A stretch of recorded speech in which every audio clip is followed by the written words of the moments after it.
In the riding of Nanaimo-Cowichan, there are not quite as many people on the campaign trail yet. The NDP incumbent John Koury has her campaign in full swing, as does her Conservative rival John Koury. But the Liberals are a little bit behind. They have not yet chosen a candidate. Our Mid-Island Bureau Chief Jonathan Bartlett has more on the story. He joins us now live in our Nanaimo newsroom with details. Jonathan. Hudson, if you traveled on the highway, you may have already noticed signs. Everywhere are signs, but not all parties are represented. NDP candidate John Koury is back from Ottawa and ready to start campaigning in her own riding.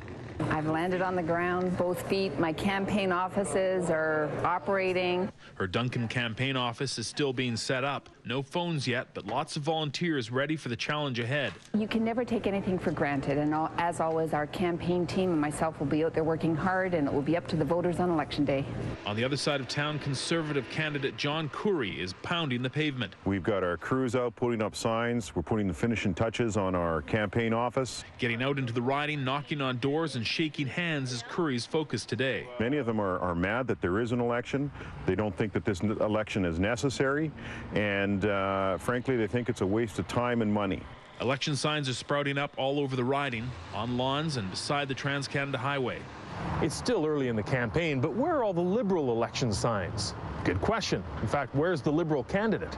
The fact is, there isn't one. The Liberals have yet to nominate a candidate for the Nanaimo-Cowichan riding. There's interest from more than one person, so tomorrow we'll be making an announcement, and you know, we're going to run hard in every part of the province, run aggressively, and not concede anything to anyone.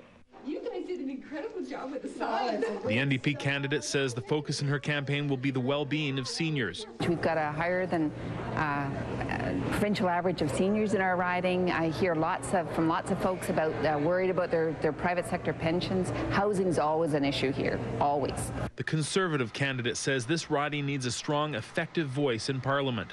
And I certainly intend to deliver that voice. And we also need a majority government so we can have a stable national government delivering good, sound governance to the country. Do you want to spend on fighter jets? Do you want to spend tax dollars on corporate tax breaks? Or do you want to spend it on taking care of seniors, on education for young people? Nanaimo-Cowichan, along with the rest of the country, will decide May 2nd. And Anne-Marie Benoit is the Green Party candidate for Nanaimo-Cowichan riding. And the Liberals now have a candidate in the Nanaimo-Alberni riding. Renee Miller will be up against the incumbent Conservative candidate James Lunny and NDP's Zenny Martman. Myron Jesperson is running for the Green Party in that riding, and we'll hope to meet all the candidates in the next few weeks. Hudson? I'm sure we will. Jonathan, thank you. Thank you. Jonathan Bartlett, live in Nanaimo.